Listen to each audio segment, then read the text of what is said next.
ካንሰር ሲባል ልክ የሞት ደብዳቤ መቀበል ነው ሰው የሚመስለው። አባት ሐኪም እንድትሆኝልኝ ይፈልጋለሁ እያሉ ያሳደጓት ቬሮኒካ ዶክተር ቬሮኒካ ተባለች። ቬሮኒካ ዳነ ባላለው በሄድኩበት አይ ቬሮኒካ ፎርጋቲ በሄድሽበት ሁሉ ሰላጣ ትብይ ኤልዚ አይደለም ይላል እሱና መድኃኒትንስ የሚፈጥረው ማን ነው?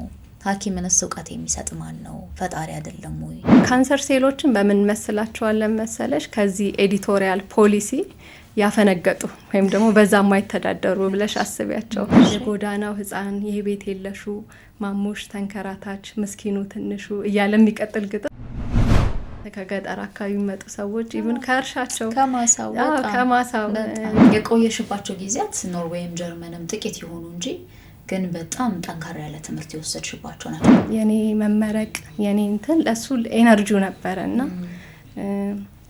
እግዚአብሔር ይመስገን ማትረፍ እችል ነበረ። በዚህ ምክንያት ግን ላተርፍ አልቻልኩም። በተለይ ወጣት ሲሆኑ ብዙ ጊዜ በነገራችን ላይ ካንሰሩ ሞር አግሬሲቭ አደገኛ አይነት ነው።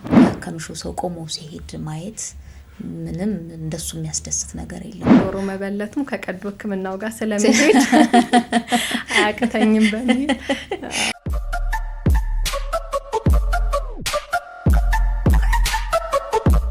ጤና ይስጥልን እንደምናላችሁ። ከፋና ሚዲያ ኮርፖሬሽን ፋና ፖድካስት የእንግዳ ሰዓታችን ላይ ደርሰናል። ዛሬ በእንግዳ ሰዓታችን በዋናነት ልናነሱ ያሰብነው ሀሳብ ስለ ጡት ካንሰር ነው። በእርግጥ የካንሰር ህመም በጣም እየተስፋፋ አሁን ደግሞ ጉዳት እያደረሰ እንደሆነ ይነገራል። እነኚህ ተላላፊ ያልሆኑ በሽታዎች በእርግጥ በዓለም ላይ በጣም ችግር እየፈጠሩ እንደሆነ ይነገራል። በተለይ እንደኛ ባለው ሀገር እያደጉ ባሉ ሀገራት ጉዳቱ ከፍ ያለ ነው፣ ኢኮኖሚንም በብዙ ስለሚጎዳ።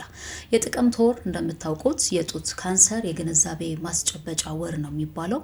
ስለዚህ በዚህ መነሻነት ከባለሙያ ጋር ቆይታ እናደርጋለን። እንዲሁ መነሻዎቹ ምንድናቸው፣ ደግሞ ምን አይነት ጥንቃቄ ማድረግ አለብን የሚሉና መሰል ሀሳቦችን እናነሳለን። እንዲያውም በቅርቡ የተደረጉ ጥናቶች ብዙ የሚሉት አለ። ግን 2022 ላይ የተደረገ አንድ ጥናት በየአመቱ 670 ሺህ በላይ ሴቶች በጡት ካንሰር ምክንያት ህይወታቸውን ያጣሉ። ምን አይነት ጥንቃቄ እናድርግ፣ በምን መልኩ ነው ችግሩን ልምናቃልለው የሚለውንና ሌሎች ሀሳቦችን ልናነሳ ነው ዛሬ የተገናኘ ነው። በጣም ወጣት ናት። ብዙ ስልጠናዎች ላይ የተገኘች ስለ ጡት ካንሰር የግንዛቤ ማስጨበጫ ሀሳቦችን ታነሳለች። የዛሬ እንግዳችን በአዲስ አበባ ዩኒቨርሲቲ በጥቁር አንበሳ ሆስፒታል የዚህ የጡትና ኢንዶክራይን ቀዶ ሕክምና ሰብ ስፔሻሊስት ናት፣ ዶክተር ቬሮኒካ አፈወርቅ። ከእሷ ጋር ቆይታ እናደርጋለን። ሳራ መኮንን ከመላይ ስቱዲዮ ባለሙያዎች ጋር አብሬያችሁ ቆያለሁ። አብራችሁን ስለምትሆኑ በጣም እናመሰግናለን። ስለተገናኘን በጣም ደስ ብሎኛል ዶክተር። እንኳን ደህና ቆየሽኝ ሳራ። አመሰግናለሁ። እንዴት ነሽ? ደህና ነኝ እግዚአብሔር ይመስገን። በጣም ታዋቂ ድምጻዊት አለች ቬሮኒካ የምትባል። ቬሮኒካ ነኝ ዶክተር ቬሮኒካ ስትይ ሁሉ ጊዜ ነው ቬሮኒካ ዳነ ባላለው በሄድኩበት አይ ቬሮኒካ ፎርጋቲ ሁሌ ነው የምለው። እንዴት እየሆነ ነው? የግንዛቤ ማስጨበጫ ወርም ስለሆነ ስለሱ እንስማ። የተለያዩ መድረኮች ላይ መገኘት፣ ሀሳብ ማካፈል፣ እሱን እያየን ስለሆነ እናንሳ እስኪ እሱን። ጥሩ። ያው ጥቅምት ወር አንቺም እንዳነሳሽው ስለ ጡት ካንሰር ግንዛቤ ማስጨበጫ ወር ነው። በተለይ ደግሞ እንደ ኢትዮጵያ ላሉ በማደግ ላይ ላሉ ሀገራት በተለይም የጡት ካንሰር ግንዛቤው አናሳ ስለሆነ እዚህ ወር ላይ ያው አተኩሮ መስራት ያስፈልጋል። እኛም እንግዲህ ባለሙያዎች የአቅማችንን እንደገለሹ በማስተማሩም ቅስቀሳ በማድረጉም የበኩላችንን አስተዋጽኦ እናደርጋለን። እናንተም ደግሞ ጋዜጠኞች የሚዲያ ሽፋኑን በማብዛት ያው ይህን ወር ላይ እንግዲህ አብረን እንሰራለን ማለት ነው። ወጣት ነሽ በጣም ብዙ መረጃዎችን ለማየት ሞከርኩ ስላንቺ። በጣም የተለያዩ ቦታዎች ላይ ሰርተሻል። የተለያዩ ሀገራት ላይም ከኢትዮጵያ ውጭም እንዲሁ ተገኝተሻል። አሁን ጥቁር አንበሳ ሆስፒታል ነው ያለሽው እና ለምን ይሆን ካንሰርን የመረጠችው አልኩ። መቼስ ሕክምናን ስንመርጥ ሐኪም መሆን እንፈልጋለን፣ የልጅነት ህልም ሊሆን ይችላል። ግን ሰብ ስፔሻሊስት እያለን ሰብ ስፔሻሊስት እያለ ከፍ እያለ ሲሄድ ለምን ይሆን የኛውን የመረጠችው አልኩኝና ባገኝሽ የምጠይቀው የመጀመሪያው ጥያቄ እሱ ነው ብዬ ስላሰብኩ እሱ ነው ላስቀድም። ጥሩ እንግዲህ ያው ሕክምና ሙያን መጀመሪያ ያው እንደ ማንኛውም ህፃን ሳድግ ሐኪም የመሆን ህልም ነበረኝ። በተለይም ደግሞ ለዚህ ያው አባቴ ኢንፍሉዌንስ አድርጎኛል ብዬ አስባለሁ። መምህር ነው በሙያው፣ ግን ሐኪም እንደሆን ሁሌ ያበረታታኝ ነበረ። ያው ሕክምና ሙያን ከመረጥኩኝ ከተማርኩኝ በኋላ ግን ቀዶ ሕክምና የተለየ ውስጤ ልዩ ቦታ አለው ለቀዶ ሕክምና። ለዛ ነው ቀዶ ሕክምና ያጠናሁት። እንግዲህ ወደ ጡት ካንሰር ቀዶ ሕክምና ያመራሁት ከስፔሻሊቲው በኋላ ነው ማለት ነው። ለሱ አስተዋጽኦ ያደረገው ብዬ የማስበው በአዲስ አበባ ዩኒቨርሲቲ በጥቁር አንበሳ ስፔሻላይዝድ ሆስፒታል ነው የቀዶ ሕክምና ትምህርቴንም የተማርኩት። በሬዚደንሲ ወይም በትምህርቱ ወቅት ላይ በጣም ብዙ እማያቸው ሴት ነሽ እና የጡት ካንሰር ደግሞ ምን ያህል አስከፊ እንደሆነ ያስተዋልኩባቸው ሁናቴዎች ነበሩ። በተለይ ደግሞ ይሄ ዌይቲንግ ሊስት የምንለው አለ ለጡት ካንሰር ቀዶ ሕክምና ወረፋ የሚጠብቁ እናቶች እና በወቅቱ ጥቁር አንበሳ ላይ አንድ የጡት ካንሰር ቀዶ ሕክምና ሰብ ስፔሻሊስት ሐኪም ነው የነበረው። ዌይቲንግ ሊስቱ ግን ከ6 ወር በላይ ነበር። የሚገርምሽ ነገር ጡት ካንሰር ደግሞ ሕክምናው እንደሚለው ከታወቀ በኋላ በተቻለ መጠን በቶሎ በፍጥነት ወደ ሕክምና መገባት አለበት። ስለዚህ ከ6 ወር በኋላ አንዲት ሴት ደውለን ቀዶ ሕክምና ተሰሪ ነይ ተራሽ ደርሶሻል ስንል አንዳንዶቹ ያለፉ ይሆናል፣ አንዳንዶቹ እንደው እድል የቀናው ሰው ወይም የተሻለው ሰው ሌላ ቦታ ሕክምናውን ያገኛል።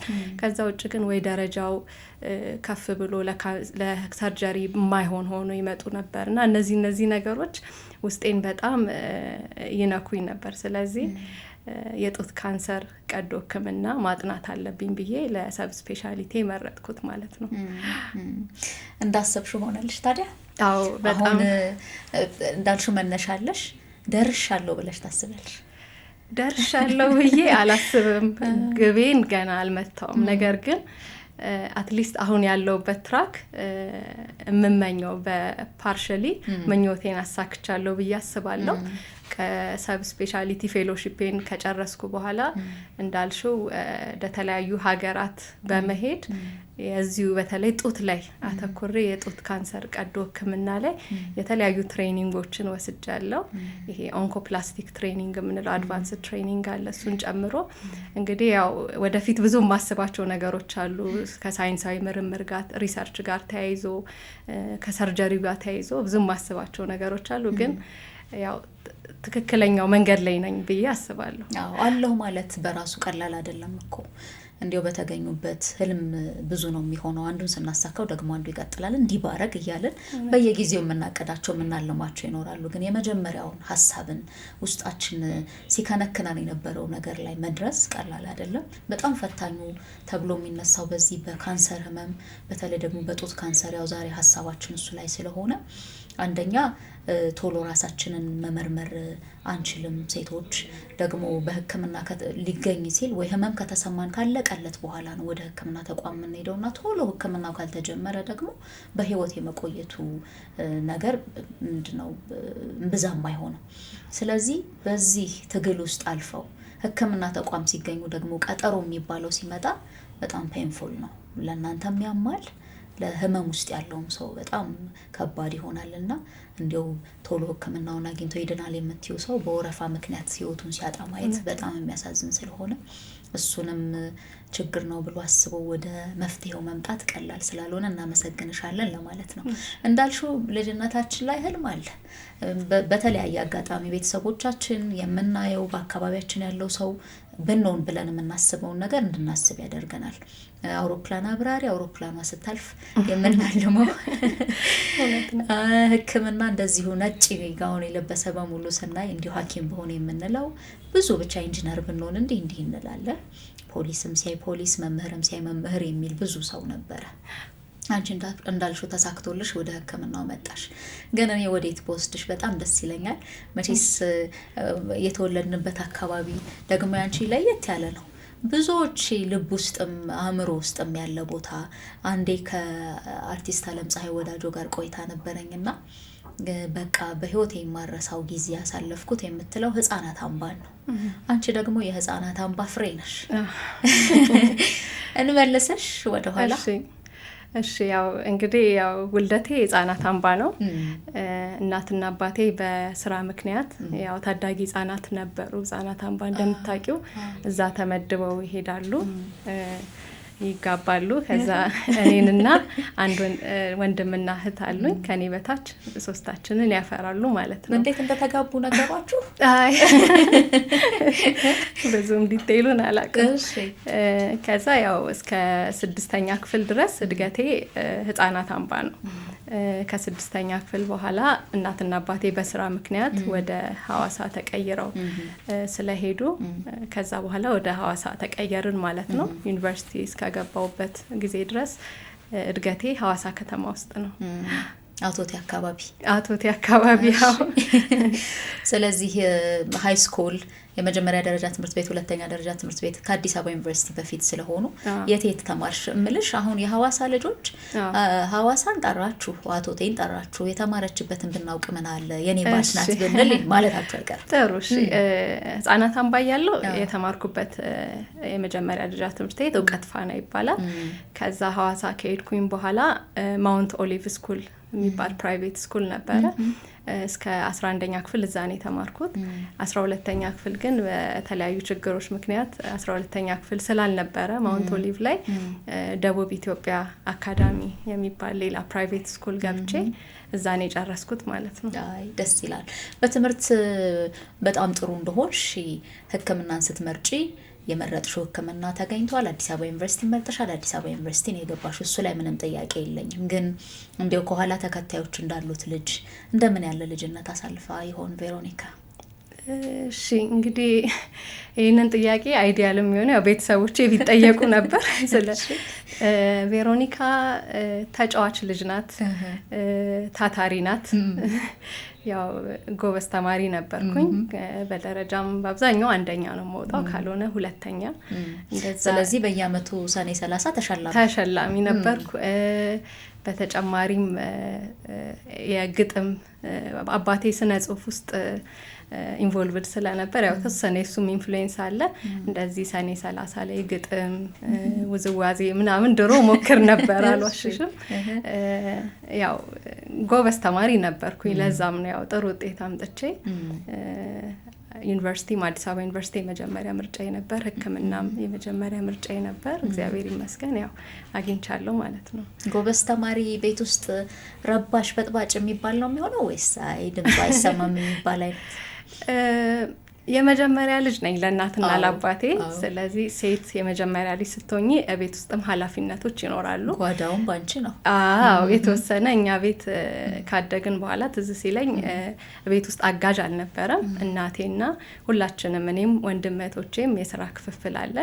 ስለዚህ የጥናት ሰዓት፣ የስራ ሰዓት፣ የጨዋታ ሰዓት ያው እነሱ ተከፋፍለው ሁሉንም አንድ ላይ ነበረ የምናስኬደው ማለት ነው።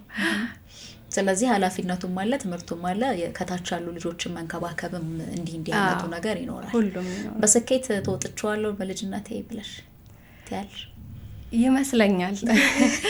ያው እንደ መጀመሪያ ልጅ ኃላፊነትም ነበረብኝ። ታናናሾቼን የመንከባከብ ኮች የማድረግ ጋይድ የማድረጉ ነገር አለ። ያው ትምህርቱም ላይ ቤተሰቦች ወላጆቼ እንደሚጠብቁኝ አይነት ጥሩ ተማሪ ሆኜ ነው ያሳለፍኩት። ስለዚህ ያው ከሞላ ጎደል ከፈጣሪ ጋር ያው ጥሩ ሆኗል ብዬ አስባለሁ። ያው ከላይ ያለው ከተስተካከለ ከታች ያሉት የመከተሉም እሷን የመሆን አንዳንዴ ከጎረቤት እንከተላለን ከትምህርት ቤት እንዲህ፣ ግን ከቤት ውስጥ ሲኖር ደግሞ ጎበዝ ተማሪ ደግሞ ያሰበችበት ቦታ የደረሰች እህት ስትኖር በቃ እሷን ነው መከተለው ብሎ መሄድ አለ። ስለዚህ ከታች ያሉት እህቶችሽ ወንድሞችሽ ጥሩ ሆኑ? አዎ የሚገርምሽ ነገር ያው እህቴም ዶክተር ራኬብ አፈወርቅ ትባላለች። እንደኔው ያው እኔን ተከትላ ከጅማ ዩኒቨርሲቲ የሕክምና ትምህርቷን ጨርሳ እሷም ሐኪም ናት። ወንድሜ ግን ያው ከድሮም የእግር ኳስ ፓሽን ስለነበረው አቤሴሎም አፈወርቅ ይባላል። ያው በእግር ኳሱ ነው ትንሽ የገፋበት፣ ያው ወደ እግር ኳሱ ነው እሱ እንትን ያለው። እሷ ግን እንዳልሽው ያው የተወሰነ ኢንፍሉዌንስ አድርጊያታለሁ ብዬ አስባለሁ። በጣም ደስ ይላል፣ በጣም ደስ ይላል። እንኳን ተሳካልሽ ነው። ጥቁር አንበሳ ስትመጪ አዲስ አበባ የመጀመሪያሽ ነበረ ወይስ ከዛ በፊት ተመላልሰሽ አዲስ አበባ ታውቂያታለሽ? ክረምት ላይ ቫኬሽን ሲሆን አንዳንድ ጊዜ እመጣ ነበረ። ቫኬሽኔን አዲስ አበባና ድሬዳዋ ነበር ብዙ ጊዜ ልጅ ሆኜ የማሳልፈው። ምክንያት ነበር?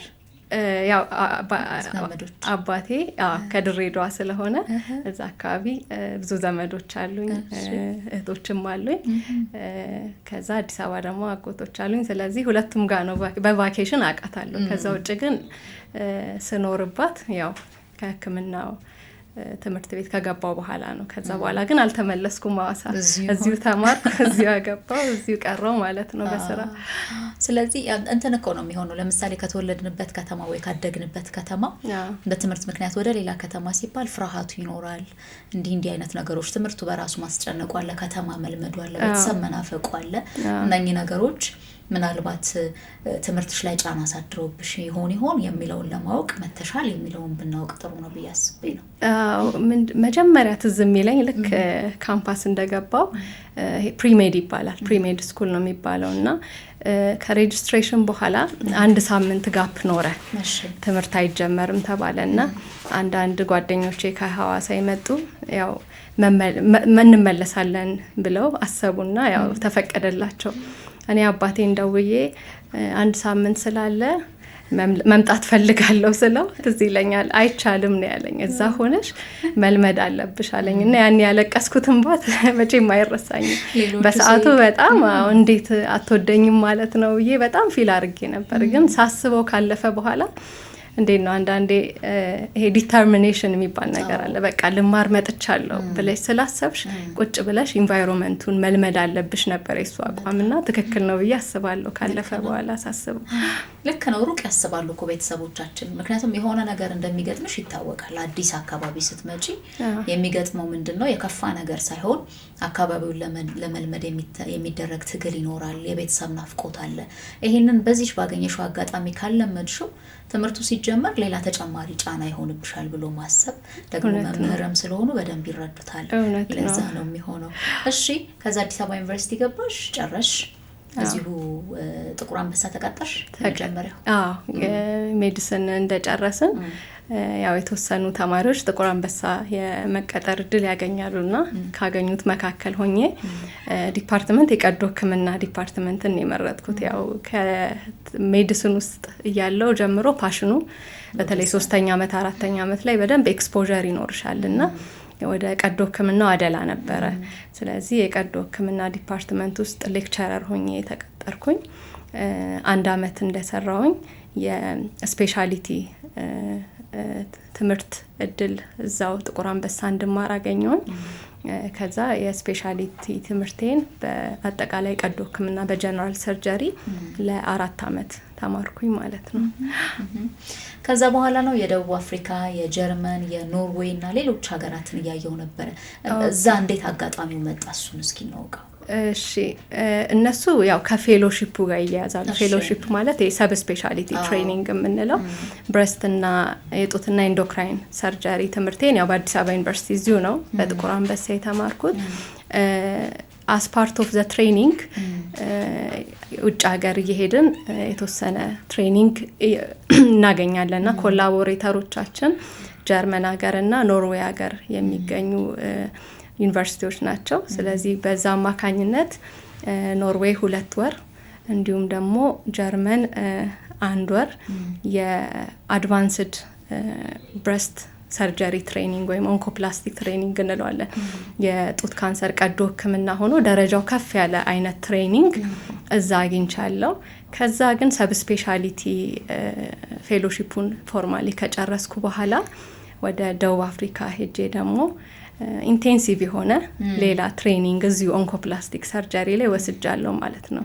ስለዚህ እነዚህ አሁን ላለኝ የቀዶ ሕክምና የጡት ካንሰር በተለይ ቀዶ ሕክምና ስኪል አስተዋጽኦ አድርገዋል። የቆየሽባቸው ጊዜያት ኖርዌይም ጀርመንም ጥቂት ይሆኑ እንጂ ግን በጣም ጠንካራ ያለ ትምህርት የወሰድሽባቸው ናቸው፣ ስልጠናዎች የወሰድሽባቸው ናቸው እና ምን ብናውቅ ጥሩ ነው ብዬ አሰብኩ መሰለሽ። እንዲህ አይነት ልምዶች ያው ለመጀመሪያ ጊዜ የሚሆኑ ናቸው፣ ስቴጅም ለመጀመሪያ ነው የሚሆነው እና እንዴት አየሻቸው? ሕክምናው ላይ ያላቸው ነገር እኛ ያለንበት ከዛ ደግሞ የምንወስደው ብዙ ነገር ካለም እሱን እንዴት አየሽው ነው? ቆይታሽ እንዴት ነበረ? ጥሩ ጥያቄ ነው። ያው የጡት ካንሰር ሕክምና አንስተን ስናወራ አሁን ኢትዮጵያ ውስጥ የሚሰጠው አጠቃላይ ሕክምና ከዲያግኖሲሱ ጀምሮ ያለው ሂደትና ውጭ ሀገር እንደ ጀርመን፣ ኖርዌይ ያሉ ያደጉት ሀገራት ላይ ያለው ነገር ያው ዲፍረንሱን ግልጽ ነው። በጣም ትልቅ ልዩነት ነው ያለው። ግን ምንድነው እኛ እዚህ ጋር ስንሰራ ሁል ጊዜ ያው ሀገራችን የተሻለ ደረጃ ደርሳ ያለው ሕክምና ዲያግኖሲሱም ሂደት የተሻለ ይሆናል ብለን ነው የምንሰራው ማለት። ስለዚህ ያው የምታያቸው ነገሮች አሉ ውስጥሽ የሚቆጭባቸው ወይም ደግሞ አስፓየር የምታረጊ ወደፊት እኛም ሀገር ላይ እንዲህ ቢሆን የምታያቸው ነገሮች አሉና እኔ እንደው ይሄ ኦንኮፕላስቲክ ትሬኒንግ ያልኩሽን እሱ ላይ ፎከስ እንዳረግ ያረገኝ መጀመሪያ ጀርመን ሀገር ነው የሄድኩትና እዛ ያየሁት ስኪል ነው የሰርጀኖቹ ችሎታ በጣም አስደንቆኝ ነበረ እና ሳየው የሚሰሩት ነገር የተለየ ኢንስትሩመንት አይፈልግም። እዛው እኛ በምንጠቀማቸው ኢንስትሩመንቶች ግን ስኪሉ ነው የጎደለኝ ሳየው ራሴንና በቃ በአጭር ጊዜ ውስጥ ይህንን ፌሎሺፔን ስጨርስ እንደዚህ አይነት ስኪል በደንብ ኖሮኝ ሀገሬ ላይ መጥቼ ታካሚዎቼ እንደዚህ አይነት ሰርጀሪ መስራት አለብኝ እንዲሁም ደግሞ ፌሎቼንም ሬዚደንቶቼንም ማስተማር አለብኝ የሚል ፓሽን ነበረኝ ውስጤና በዛም ምክንያት ነው እኛ ሀገር ያለው ጡት ካንሰር ብዙ ጊዜ ሴቶቻችን ሲመጡ እኛ ጋር ያሳዝኑሻል። እባጩ ትልቅ ከሆነ በኋላ ነው እና በተለምዶ በምንሰራው አይነት የጡት ማትረፍ ቀዶ ሕክምና እጢውን አውጥተሽ ጡቱን ማትረፍ የማትችይበት አይነት መጠን ይዘው ነው የሚመጡት እና እነዚህ ነገሮች ሁሌም ውስጤ ነበሩ። ስለዚህ የተወሰነ አድቫንስድ የሆነ ትሬኒንግ ስኪል ቢኖረን እነዚህ ትልልቅ እባጮችን ጡቱን ሳናስወግድ ማከም ይቻላል የሚል ነገር ነው እና እሱም ላይ ነው አተኩሬ የምሰራው ማለት ነው። አባት ሐኪም እንድትሆኝልኝ እፈልጋለሁ እያሉ ያሳደጓት ቬሮኒካ ዶክተር ቬሮኒካ ተባለች። ምን ተሰማቸው? አባቴ በጣም ደስተኛ ነው የሆነው የነበረው። አሁን በህይወት የለም ግን በወቅቱ በጣም ትዝ ይለኛል። እኔ በምመረቅበት የምርቃቴ አካባቢ እሱ ደግሞ በካንሰር ህመም ነው እሱም ያለፈውና ከካንሰር ጋር ትልቅ የሆነ ፋይት ትንቅንቅ ውስጥ የነበረበት በህክምናው ሂደት ውስጥ ሲያልፍ የነበረበት ሰዓት ነውና ሶሪ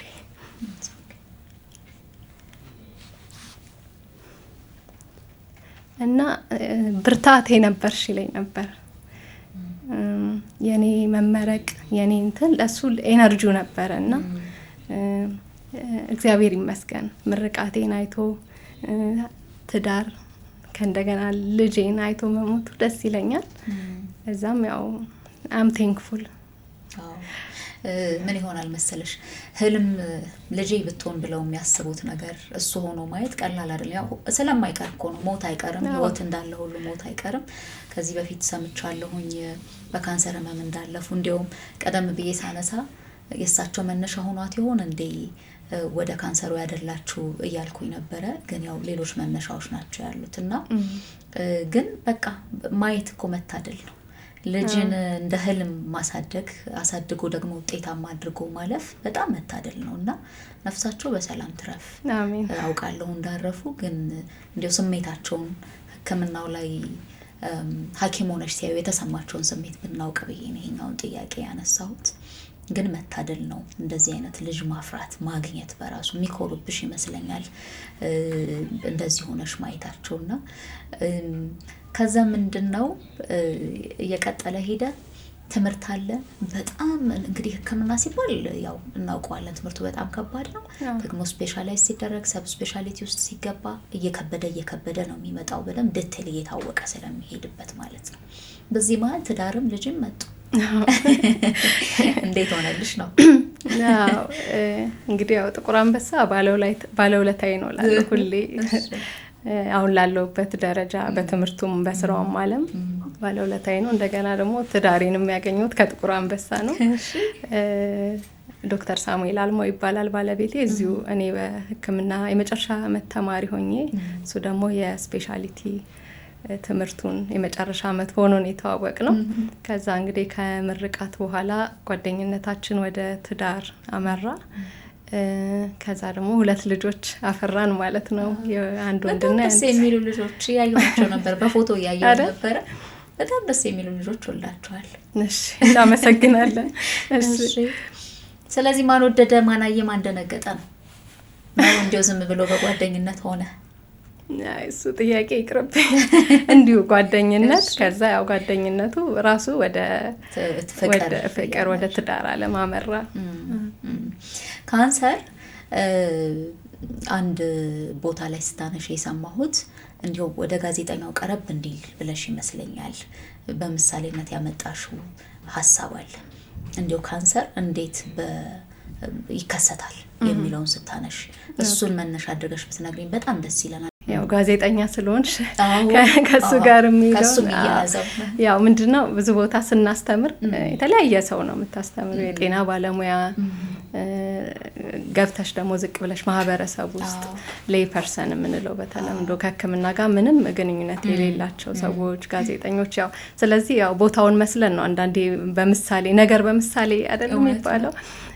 እና ምንድነው አሁን ካንሰር ምንድነው የሚለውን ነገር ብዙ ጊዜ ያው እኛ ሶሳይቲ ላይ እንደምታውቂው አባባሎች አሉ። ክፉ መንፈስ ነው፣ እርግማን ነው። አንዳንድ ሰው ደግሞ እንዲሁ ከሰው ወደ ሰው የሚተላለፍም እንዲሁ ዝም ብሎ በንክኪ በትንፋሽ የሚተላለፍ የሚመስለው ሰው አለ። እና ካንሰር ማለት ያው ማንኛውም የሰውነት ክፍል ላይ ሊከሰት ይችላል። ካንሰር ምንድን ነው የሚለውን ስናነሳ ሴሎች ሰውነታችን ውስጥ ያሉ ኖርማል ሴሎች አሉ። ኖርማል ሴል ወይም ህዋስ የምንለው በተፈጥሮ ይወለዳል ወይም ይፈጠራል፣ ይራባል፣ ያድጋል፣ ስራውን ይሰራል። ከዛ ስራው ሲያበቃ ደግሞ በመሞቻው ሰዓት ደግሞ ሴል ይሞታል። ይሄ ኖርማል የተፈጥሯዊ ዑደት ነው። ካንሰር ሴሎች ጋር ስንመጣ ግን እነዚህ ሴሎች ይራባሉ፣ ነገር ግን ከቁጥጥር ውጪ ነው። አሁን ቅድም ከጋዜጠኝነት ጋር ስናያይዘው ለምሳሌ አንድ ፕሮግራም አንቺ ስትሰሪ ያው ኤዲቶሪያል ፖሊሲ የሚባል ነገር አለ አይደለ? ስለዚህ ማንኛውም የሚቀርበው ፕሮግራም በዛ ፖሊሲ ይተዳደራል። ኤዲተሩም በዛ መንገድ ነው የሚሰራው። ካንሰር ሴሎችን በምን መስላቸዋለን መሰለሽ? ከዚህ ኤዲቶሪያል ፖሊሲ ያፈነገጡ ወይም ደግሞ በዛ የማይተዳደሩ ብለሽ አስቢያቸው። ለሰውነታችን ይሄ ኤዲቶሪያል ፖሊሲን የሚመራው ኤዲተሩ ዲኤንኤ ይባላል። ስለዚህ ትክክለኛ ከናቹራል ከሆነው የዲኤንኤ ስርዓት ያፈነገጡ ናቸው። ስለዚህ እነዚህ ሴሎች ካለምንም ተቆጣጣሪ እንደፈለጉ ይራባሉ፣ እንደፈለጉ አካባቢያቸው ያሉትን ሌሎች ሴሎች ይይዛሉ። ከዛም አልፈው ወደ ሌላ የሰውነት አካል ይሰራጫሉ ማለት ነው። ስለዚህ ካንሰር የምንለው ያው ቀለል ባለ ቋንቋ ለማስረዳት እንደዚህ አይነት ሴሎች ናቸው። እንግዲህ የተለያየ የሰውነት ክፍል ላይ ይከሰታሉ። ጡት ላይ የጡት ሴሎችን በተለይ ከጡት ሴሎች ደግሞ የወተት ማስተላለፊያ ቱቦን ነው በብዛት የተለመደው አይነት የጡት ካንሰር። እዛ ላይ ሲከሰቱ ያው የጡት ካንሰር ይፈጠራል ማለት ነው። በጣም ነው የሚገርመው። እንዳልሽው አሁን ኤዲቶሪያል ፖሊሲውን የጣሰ ጋዜጠኛ ይቀጣል። እንደየደረጃው እንደየጥፋቱ ሁኔታ ነው የሚሆነው እና እነሱ ግን ቀጭም ተቆጭም የላቸውም፣ እንደፈለጉ ነው የሚሆኑት። ኤግዛክትሊ። ወደዚህኛው ሀሳብ አንተሽ ስታብራሪ በደንብ ግልጽ እንዲሆን መነሻ ግን አለው። አሁን ለምሳሌ በምን ምክንያት ነው የሚመጣው ብሎ ሰው ቢጠይቅ በዚህ ምክንያት ይባላል። እነኚህ ሴሎች የሚያፈነግጡበት ምክንያት እንግዲህ የጡት ካንሰር መንስኤው ምንድን ነው ብለን ስንጠይቅ ይሄ ስለሆነ የጡት ካንሰር መጣ የሚል 100% እርግጠኛ ሆነን የምናወራበት ጥናታዊ ምርምር ላይም አልተደረሰም። ነገር ግን ለጡት ካንሰር አጋላጭ ምክንያቶች ብለን የምናነሳቸው አሉ። እነዚህ አጋላጭ ምክንያቶች በሁለት እንከፍላቸዋለን። የመጀመሪያው ሊሻሻሉ የማይችሉ ወይም ደግሞ ልንቀይራቸው የማንችላቸው በተፈጥሮ የምናገኛቸው ነገሮች አሉ። ሁለተኛ ደግሞ ሊሻሻሉ የሚችሉ ወይም ሊቀየሩ የሚችሉ የምንላቸው ናቸው። እንግዲህ ሊሻሻሉ የማይችሉ አጋላጭ ምክንያቶች ከምንላቸው ውስጥ በዋነኛነት የምናነሳው ጡት ካንሰር ላይ ሁለት ነገሮችን ነው። አንደኛ ሴት መሆን ነው። እንግዲህ ኤስትሮጅን የሚባል ሆርሞን አለ በደማችን ውስጥ። ስለዚህ በሱ ሆርሞን ምክንያት ሴቶች ከወንዶች የበለጠ ለጡት ካንሰር ተጋላጭ ናቸው። ይህንን በቁጥር ለማስረዳት ለምሳሌ 100 የጡት ካንሰር ታካሚዎችን ብታገኚ 99ኙ ሴቶች ነው የሚሆኑት፣ አንዱ ብቻ ነው ወንድ የሚሆነው ማለት ነው። ስለዚህ ሴቶች ላይ በብዛት ይከሰታል። ሁለተኛው ማንቀይረው አጋላጭ ምክንያት እድሜ ነው፣ የእድሜ መጨመር። ጡት ካንሰር እንግዲህ ያው በማንኛውም የእድሜ ክልል ላይ በተለይ ከ40ዎቹ በላይ ሞር ኮመን ነው ወይም ደግሞ ከፍተኛ ደረጃ የሚከሰተው ብዙ ጊዜ እድሜያቸው ከ40 ዓመት በላይ የሆኑ ሴቶች ላይ ነው። እዚህ ላይ ግን አንድ ማንሳት የምፈልገው ነገር እነዚህ ብዙ ጊዜ እድሜ ከ40 ዓመት በላይ እንላለን እንጂ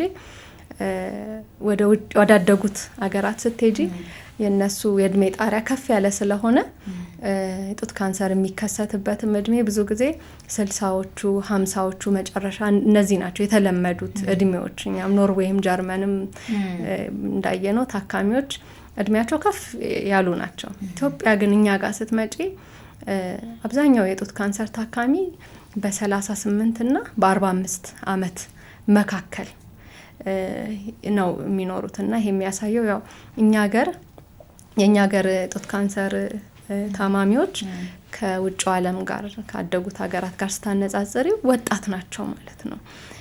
እንግዲህ 38 ዓመት አልኩሽ እንጂ በሕክምና ውስጥ ደግሞ ብዙ የሚያጋጥሙን ነገሮች አሉ።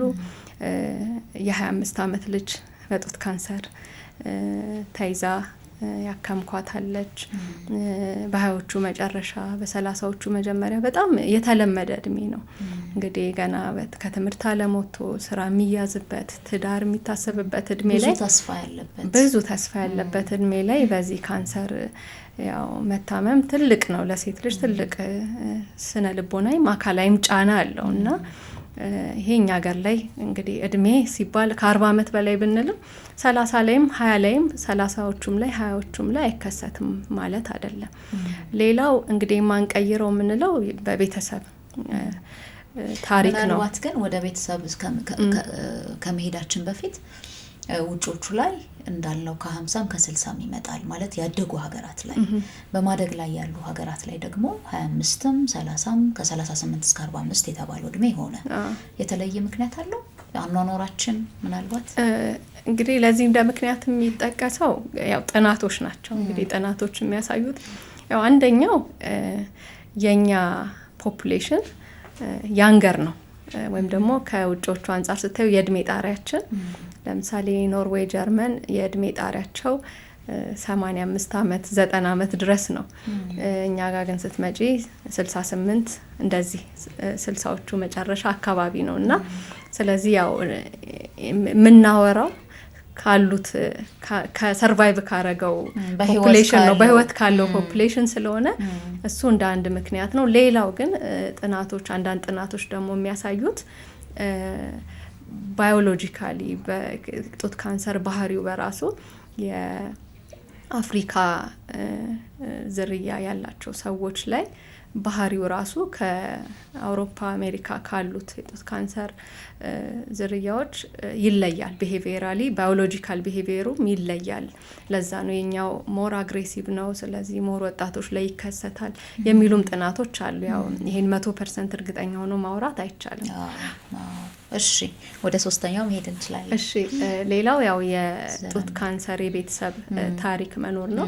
የጡት እንዲሁም ደግሞ የኦቫሪ የቤተሰብ ታሪክ ያላቸው ሰዎች ጡት ካንሰር የመጋለጥ እድላቸው ከፍተኛ ነው ይባላል። እንግዲህ የቤተሰብ ታሪክ ስንል ሁሉም የጡት ካንሰር በቤተሰብ ታሪክ ይተላለፋል ማለት አይደለም።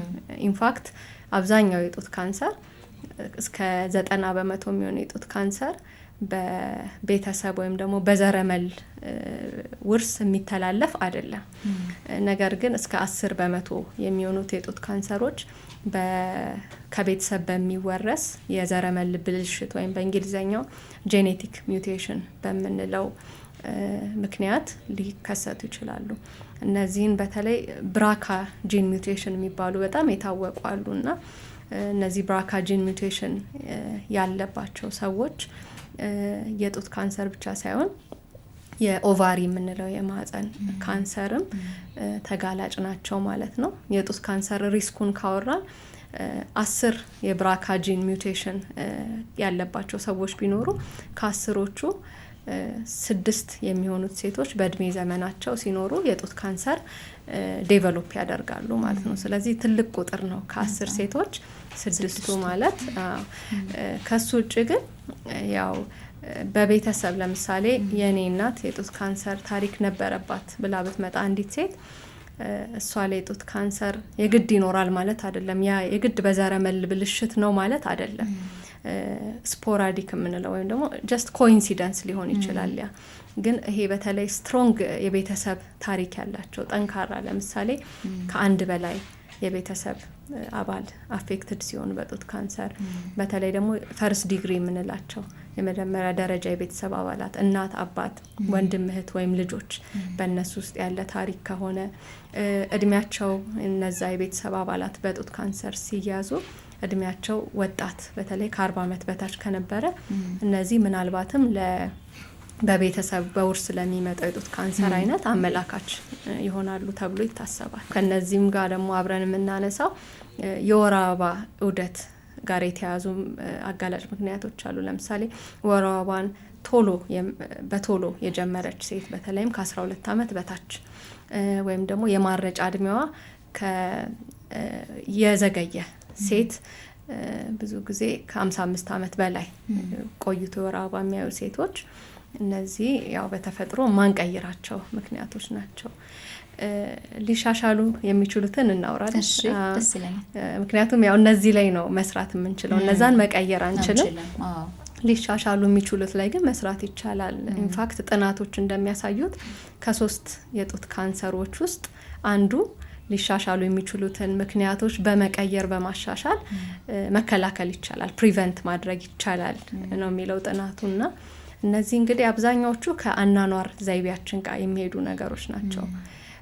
ለምሳሌ እንቅስቃሴ ማድረግ፣ አካል ብቃት እንቅስቃሴ መስራት፣ አልኮል አብዝቶ አለመጠቀም፣ ሲጋራ አለማጨስ፣ ጤናማ የሆነ የአመጋገብ ዘይቤ መኖር እንዲሁም ደግሞ ከቅድም ካልኩሽ ኤስትሮጅን ሆርሞን አጋላጭ ነው ብዬሻለሁ። ኤስትሮጅን ሆርሞንን ከመቀነስ ጋር ደግሞ የሚሄዱ ነገሮች አሉ። ለምሳሌ ልጅ በለጋ እድሜ ላይ መውለድ በተለይ ከ30 ዓመት በታች ልጅ መውለድ ፕሮቴክቲቭ ነው ተብሎ ይታሰባል። ሌላው አጋላጭ ምክንያት ልጅ አለመውለድ። ምክንያቱም ልጅ ማትወልድ ሴት ኤስትሮጅን ሆርሞን ብቻ ነው በሰውነቷ ውስጥ ኤክስፖዝድ ሆና የምትቀጥለው። ፕሮጀስትሮን የምንለው የእርግዝና ሆርሞን አለ። እሱ ኤስትሮጅን የሚባለውን ካውንተራክት ስለሚያደርገው እሱ ፕሮቴክቲቭ ነው ፕሮጀስትሮን። ስለዚህ ልጅ አለመውለድም እንደ አንድ አጋላጭ ምክንያት ይታሰባል። ሌላው ጡት አለማጥባት እንዲሁም ደግሞ ይሄ አንዳንድ ጊዜ የኤስትሮጅን ያላቸው እንክብሎች የሚወስዱ ሴቶች አሉ። እነሱ እንግዲህ እንደ ሊሻሻሉ ወይም ሊቀየሩ እንደሚችሉ አጋላጭ ምክንያቶች ተብሎ ይታሰባል። ከነዚህ ጋር ግን ያ ሁሌ የምንለው አንድ ነገር አለ። አጋላጭ ምክንያቶች አሉ ማለት የጡት ካንሰር 100% ይከሰታል ማለት አይደለም። አጋላጭ ምክንያቶችም የሉም ማለት ደግሞ የጡት ካንሰር አይከሰትም ማለት አይደለም። ምክንያቱም ቅድም እንዳነሳ ነው ሴት መሆንና እድሜ መጨመርን ልንቀይራቸው አንችልም። ስለዚህ እነሱ መኖራቸው ብቻ ሪስክ እንዳለ ያሳያል ማለት ነው። ብዙ የሚነሳው እናንተም የምትወተውቱት እንዲያው በዋናነትም ስለ ጡት ካንሰር ግንዛቤ ማስጨበጥ አስፈለገ ተብሎ ሲታሰብ የሚሆነው ሴቶች ወደ ሕክምና ተቋም በጊዜ ያለመምጣታቸው ነው። በእርግጥ ካንሰር በራሱ አይታወቅም፣ ይኖር አይኖር አይታወቅም። አንዳንድ ምልክቶች ሲታዩበት ነው እና ህመሙ በጣም ሲጠና ቁስለት ሲያመጣ ጡት እንዲህ አይነት ነገሮች ሲሆኑ ነው እንዲያው ምን ሆኛለሁ ብሎ ወደ ሕክምና ተቋም የሚመጣበት እንጂ እንዲሁ ስለማይታወቅ በቶሎ ህመም ስለማይሰማ እየተሰራጨ ሄዶ ከፍ ያለ ደረጃ ላይ ሲደርስ ነው የሚመጣው ወደ ሕክምና ተቋም እና ለዛም የግንዛቤ ማስጨበጫ ወር ተብሎ እንዲሁ ጥቅምት ተለይቷል። ሌሎች ስራዎችም ይሰሩበታል።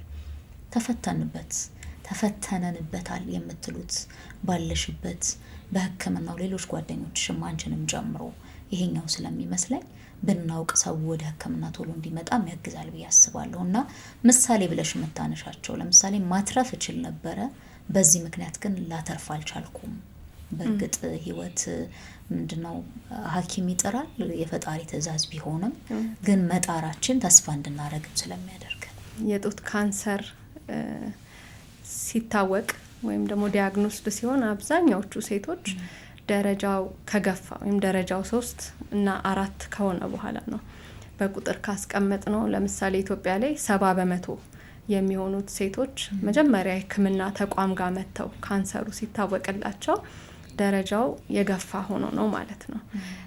ለዚህ እንግዲህ እንዳነሳሽው እንደዋነኛ ምክንያት የሚጠቀሰው ያው ብዙ ምክንያቶች አሉ። አንዱ ዋነኛው ምክንያት የግንዛቤ ማጣት ነው።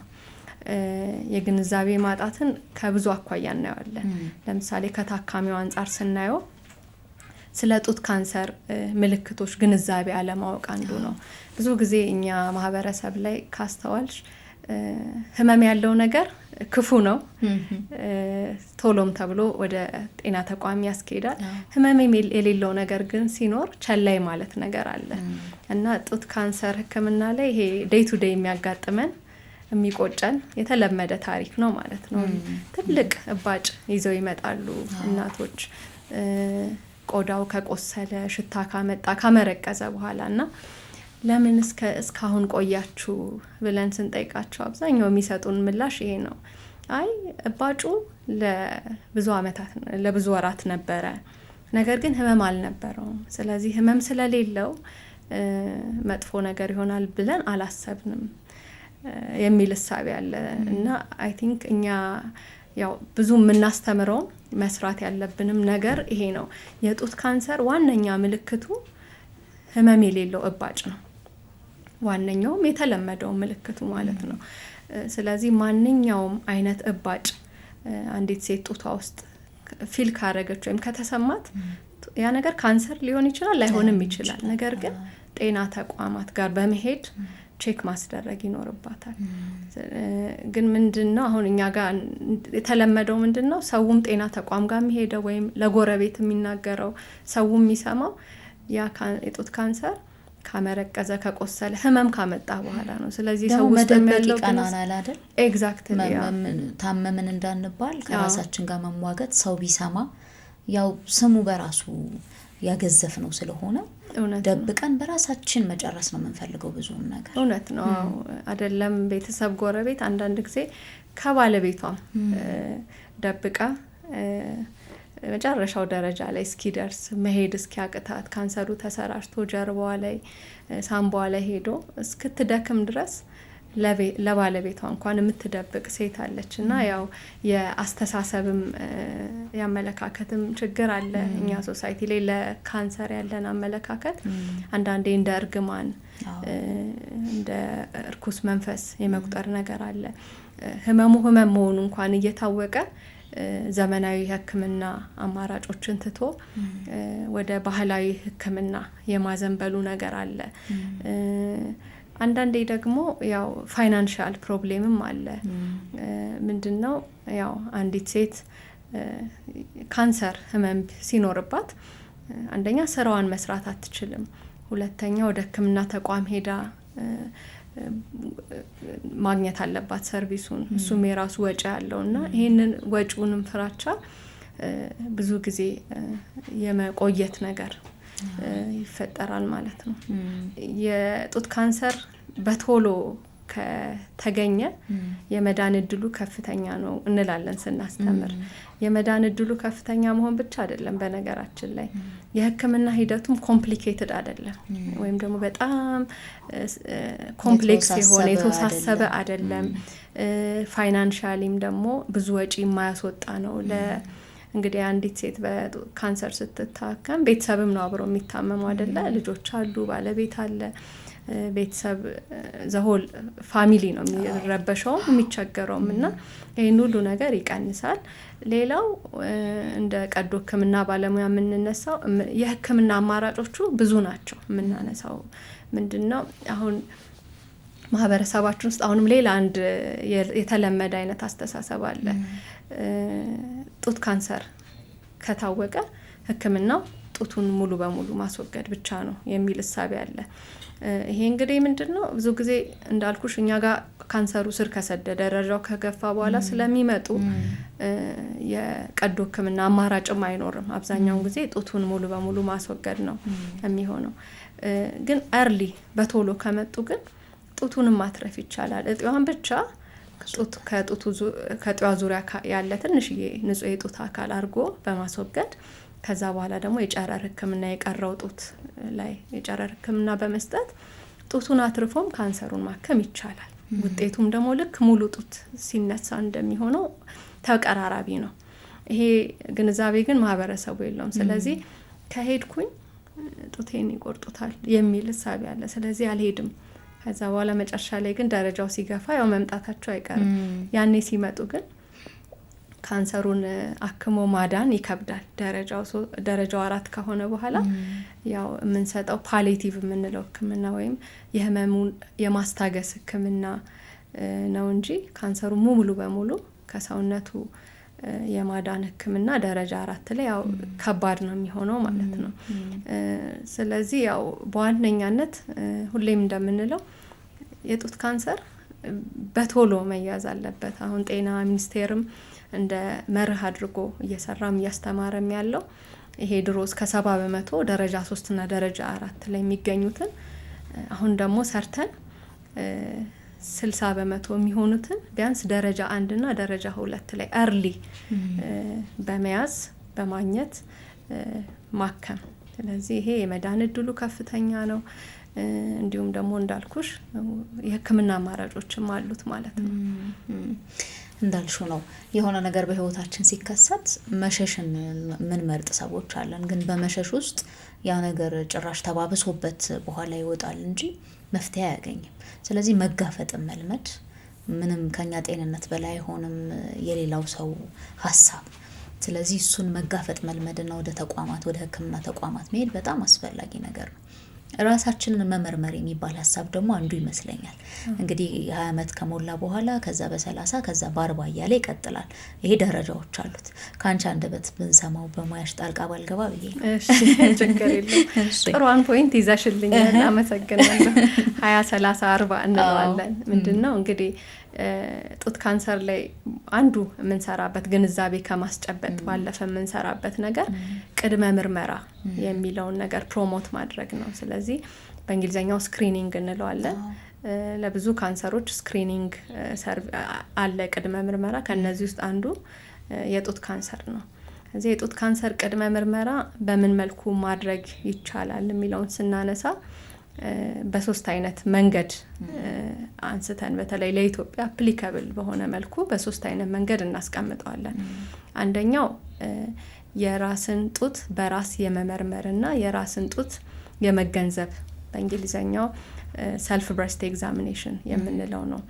ይህም እንግዲህ ማንኛውም ሴት እድሜዋ ከ20 በላይ ሲሆን በወር 1 ቀን በተለይም ወር አበባ መጥቶ ከሄደ ከ5 እስከ 7 ባሉት ቀናት ውስጥ 1 ቀን ትመድብና በዛን ቀን ላይ እንግዲህ ከወገብ በላይ ልብሷን በማውለቅ ሁለቱንም ጡቶቿን መስታወት ፊት ቆማ በመመልከት እንዲሁም ደግሞ በመዳበስ የምትደርገው የምርመራ አይነት ነው ማለት ነው። እንግዲህ በዋነኛነት ይህንን የምናስተምረው ካንሰርን እንድትለይ ሳይሆን ለዛች ሴት ጡቷ ምን ይመስላል የሚለውን ግንዛቤ እንድታውቅ ነው።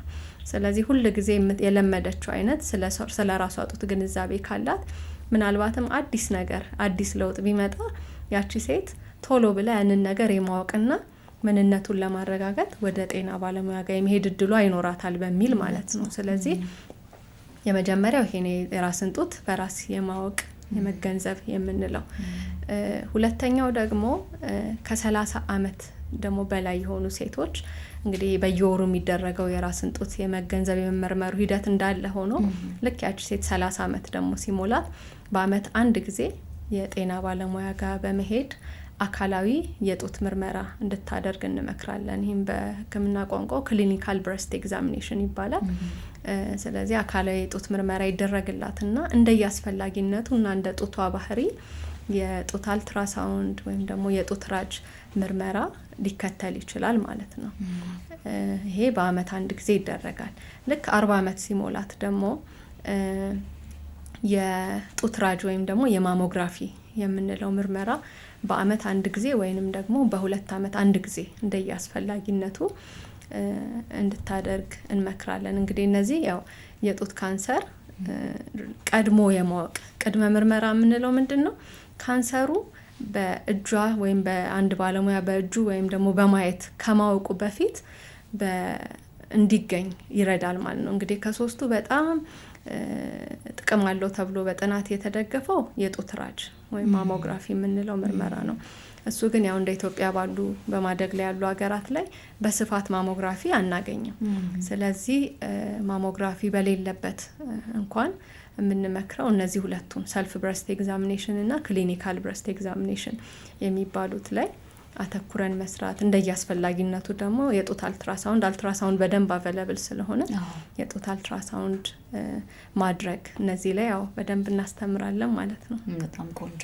ስለዚህ በዚህ መልኩ ራስን መከላከል ደግሞ ከፍ ወዳለ ደረጃ ሳይደርስ በተለይ 1 እና 2 የሚባሉት ደረጃዎች ላይ ሆኖ በቀላሉ ሕክምናውን መጀመር ይቻላል። ይሄ አንዳንዴ በቃ እንትን ይሆንልብናል አይደል? ጨለማ ይሆንብናል፣ ወደ ሞት መቅረብ፣ በቃ ያለቀልኝ ብሎ ማሰብ አለና ግን የተረፉ በህይወት የቆሙ እንዳልነው ትምህርት እየሰጡ ያሉ ብዙ ሴቶች አሉና ዋካችሁንስ ለማለትም ያግዛል ይሄኛው ብዬ ነው። እንዲህ አይነት ሴቶችን ስታይ ምንድነው የሚሰማሽ?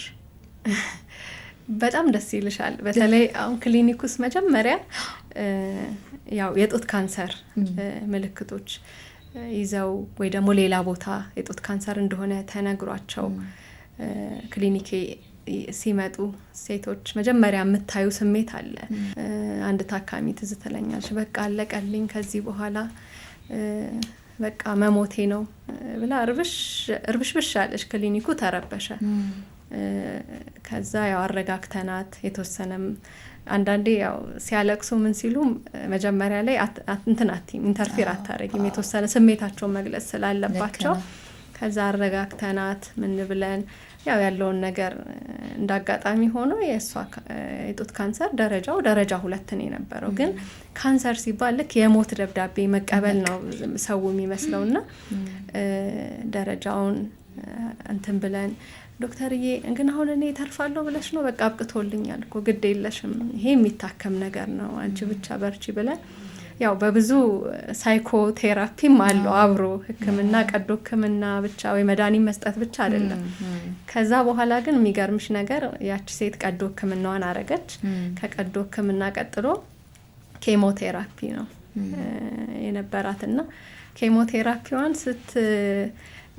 ስትወስድ እየወሰደች በደንብ ስራዋን ትሰራ ነበርና ያኔ አብቅቶልኝ አልሞቻለሁ ያለችው ሴትዮ እንደውም ኤነርጂ አግኝታ በደንብ ስራዋን እየሰራች ኬሞቴራፒ እንደምወስዱላ ሰዎች አያውቁም ትለኝ ነበርና ይሄን ነገር ስታይ የሴቶች ጥንካሬ ደስ ይላል። እዚህ ጋር ህክምናቸውን ያደረጉ በጎን ደግሞ ያጋጥሙኛል ብዙ የራሳቸውን ቢዝነስ ራን የሚያደርጉ ሴቶች አሉ። እና መንፈሳዊ ጥንካሬ ይፈልጋል የካንሰር ህክምና።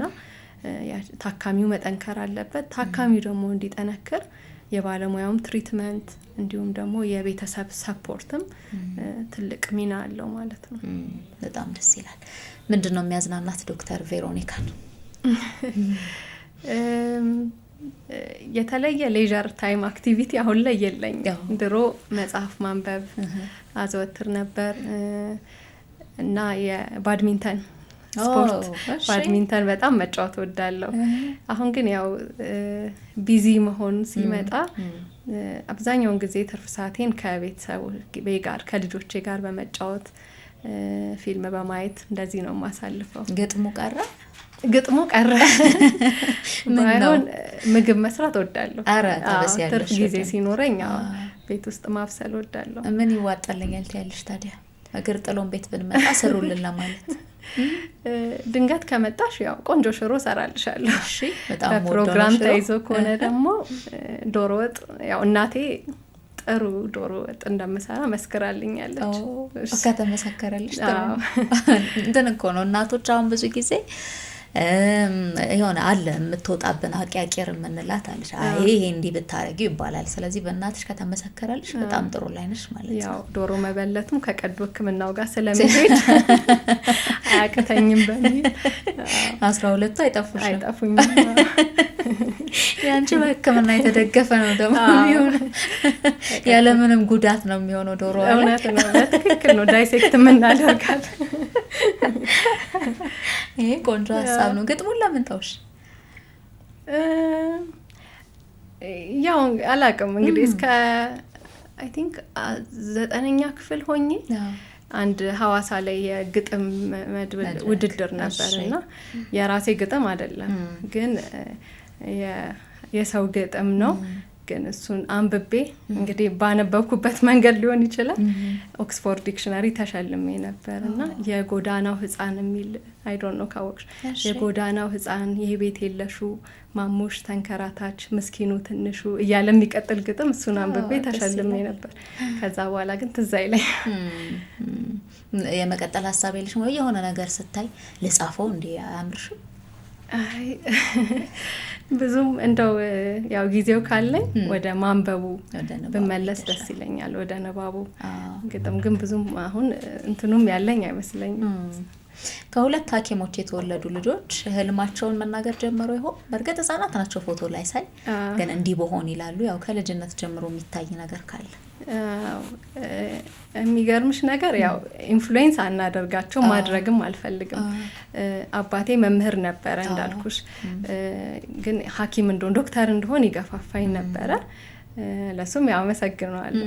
ግን የሚገርምሽ እሱ ሐኪም ትሆኛለሽ ይለኛል፣ ግን እኔ ከሕክምናው ጎን ለጎን መምህር የመሆን ፓሽን ነበረኝ። እሱ ባይለኝም ግን ከሱ መምህር መሆን ኢቭን እቃቃ ስንጫወት ድሮ ትዝ የሚለኝ እኔ መምህር ነበር መሆኑ። ትንሽ ዊርድ ነው፣ ግን መምህር ሆኜ ተማሪዎች አስቀምጬ ማስተማር፣ ቾክ አወጣና ከቤት የፋዘርን ቆርቆሮ ላይ ግድግዳ ላይ ምናምን መጻፍ ወድ ነበር እና አሁን ላይ ያው ሳስበው የአዲስ አበባ ዩኒቨርሲቲ ያው ሕክምና ብቻ አይደለም፣ ረዳት ፕሮፌሰርም ነኝ። ተማሪዎች አሉ፣ ሜዲካል ስቱደንትስ አሉ፣ ሬዚደንቶች፣ ፌሎች አሉ። ስለዚህ መምህርነቱን ሙያ አንድ ላይ ተላብሼ ነው እየሰራው ያለሁት እና ልጆቼን ያው ሕክምና ሙያ ውስጥ እንዲገቡ አልጫናቸውም። ፓሽናቸው ከሆነ ይገባሉ፣ ግን የራሳቸውን ህልም ቼዝ እንዲያደርጉ ወይም እንዲፈልጉ ነው ማበረታታቸው። ስለዚህ እያየሽባቸው ነው? ገና ናቸው፣ ገና ስለሆነ መለየት አይቻልም። 5 ዓመትና 7 ዓመት ናቸው። ገና ናቸው። ግን ያው መጽሐፍ ማንበብ ሙሉ ሰው ያደርጋል አይደል የሚባለው እና መጽሐፍ እንዲያነቡ ልምዱ እንዲመጣ እሱ ላይ ትንሽ እገፋፋቸዋለሁ። ቢፈልጉም ባይፈልጉም ስቶሪ ቡክ እንዲያነቡ እኔም እያነበብኩላቸው እገፋፋቸዋለሁ።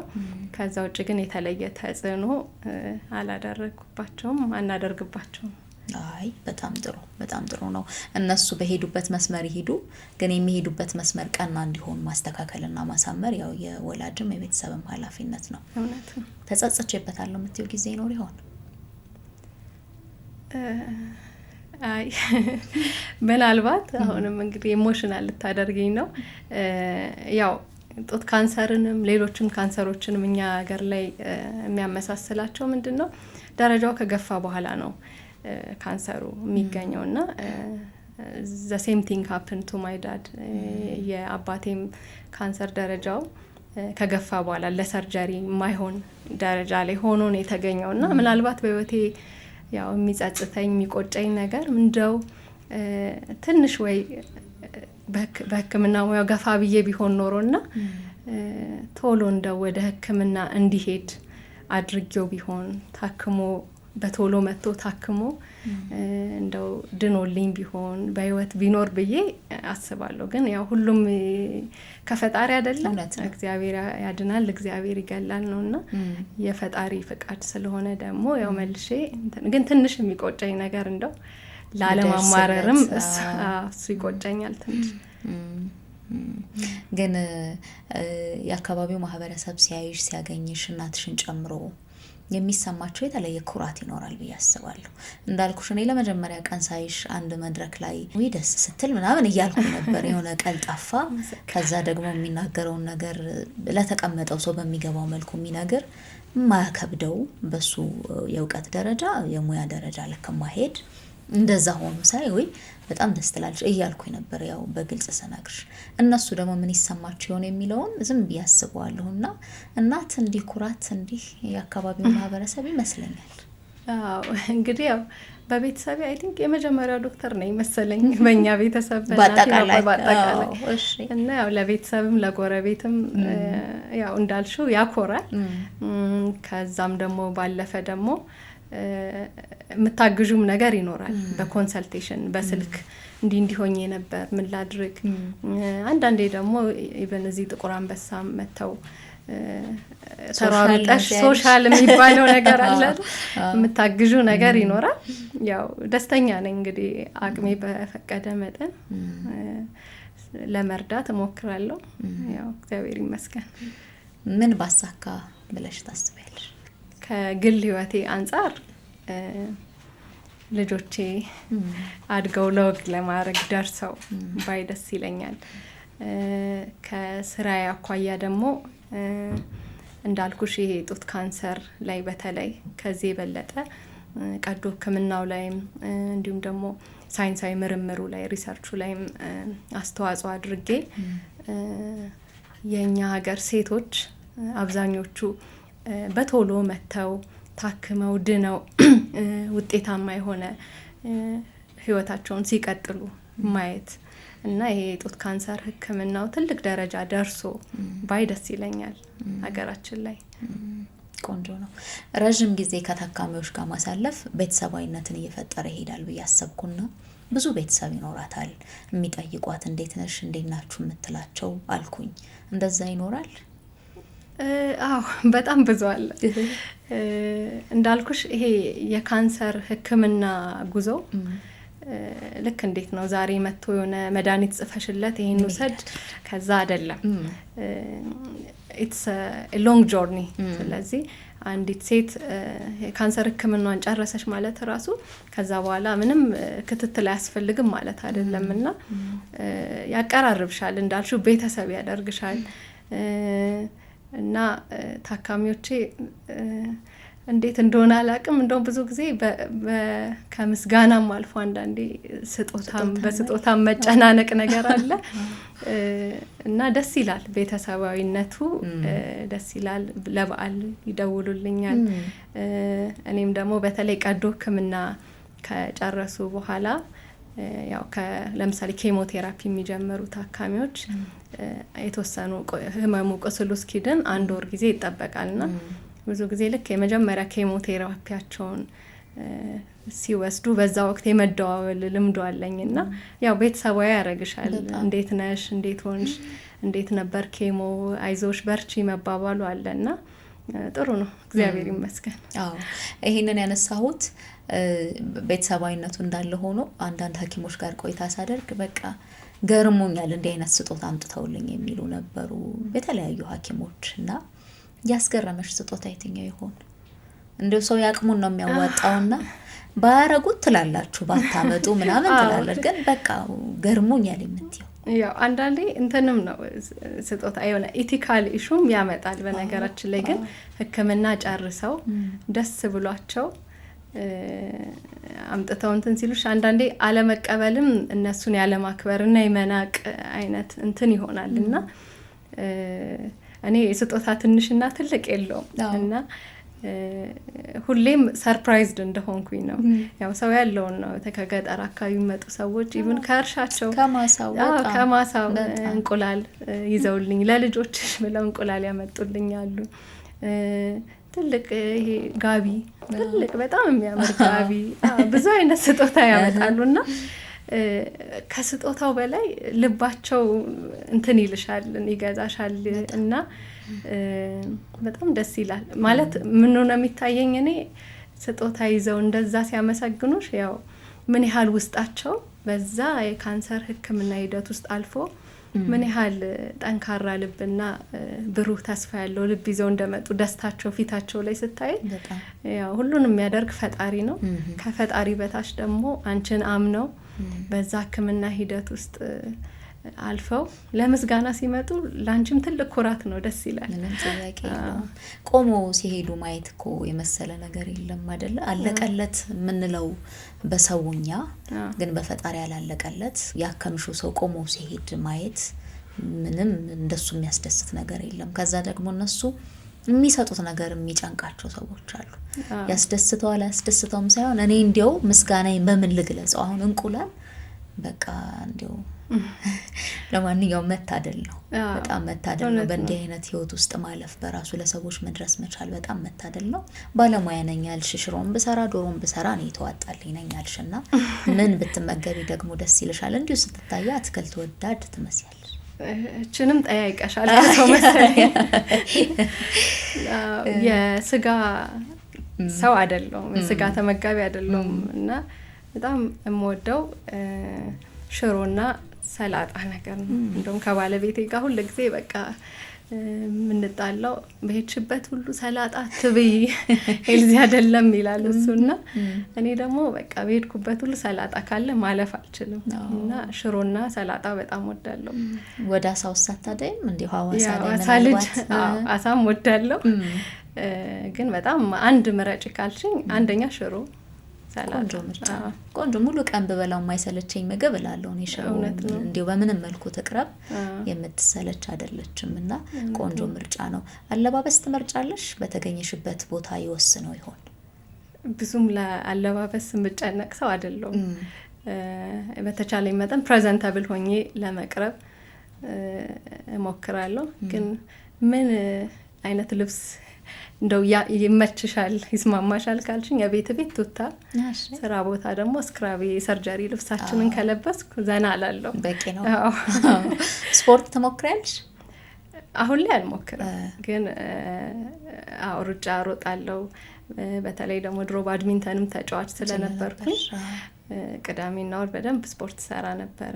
ግን አሁን ላይ ያው ጊዜ ማጣቱ ሩጫው ኑሮ ራሱ ሩጫ ስለሆነ ስፖርቱን ያው በጊዜው ትቼዋለሁ። የክልሎች ውድድር ነበረ እንደ አጋጣሚ፣ ግን በዛ ሰዓት እኔ ትምህርት ላይ መምጣት ኖረብኝና የተመረጥኩበት ሰዓት ላይ ሳልመጣ ቀረኝ። ግን ታናናሾቼ ተወዳድረዋል። ስለዚህ አንድ አለችን የምንላትን ሴት ነው በባድሚንተን ወደ ሕክምና ያሻገር ነው። እውነት ነው። አይ ቆንጆ። ሁሌ ጠይቃለሁኝ እንግዶች እንዲህ ስቱዲዮአችን ሲገኙ ለመጀመሪያ ጊዜ ወደ ፋና እንደመጣሽ አውቃለሁ። ከዛ ፖድካስት ላይ ለመጀመሪያ ጊዜ ነው የተገናኘ ነውና እንዳሰብሽው ሆነልሽ ቆይታሽ? ተነፈሽ ይሆን? በጣም አመሰግናለሁ። እግዚአብሔር ያክብርልኝ። ጥሩ ነው በጣም። ኢቨን ስቱዲዮ ውስጥ መሆን ይጨንቃል። እንግዲህ ለእናንተ አይታወቃል። ልክ ኦፕሬሽን ክፍል ብትገቢ አንቺ የሚጨንቅሽን አይነት ጭንቀት ነው እኔ የሚጨንቀኝ። አሁን ግን ልክ ከመጣው በኋላ ካሜራ ባለሙያም ሁሉም ፍሬንድሊ ናቸው እና ምንም የከበደኝ ነገር የለም። ደስ ይላል። በጣም ደስ ይላል። በጣም ነው የማመሰግነው። ጥሩ የስኬት ጊዜ እንዲሆንልሽ እመኝልሻለሁ። አክብረሽን ስለመጣሽ ጥሩ ጥሩ ሀሳቦችን ስለነገርሽን ክብር ይስጥልኝ። በጣም አመሰግናለሁ ዶክተር። አመሰግናለሁ ሳራ። እኔም አክብረሽ ስቱዲዮ እንግዳሽ አድርገሽ ስለጋበሽኝ ስለነበረን ጊዜ አመሰግናለሁ። አብራችሁን ስለነበራችሁ እናመሰግናለን። ደግሞ ምን አይነት እንግዶች ይቅረቡ የሚለውን ሀሳብም በሀሳብ መስጫ ሳጥኑ ላይ ብታስቀምጡልን በጣም ደስ ይለናል። እንዲህ አይነት ደርዝ ያላችሁ ሀሳቦች በፋና ፖድካስት ይነሳሉ። ቤተሰብ ስለሆናችሁ እናመሰግናለን። ቤተሰብ ያልሆናችሁን ቤተሰብ ሁኑ፣ ተቀላቀሉን፣ አብራችሁን ሁኑ። ከመላይ ስቱዲዮ ባለሙያዎች ጋር ሳራ መኮንን አብሬያችሁ ቆይታ አድርጌያለሁ። ጤና ይስጥልኝ።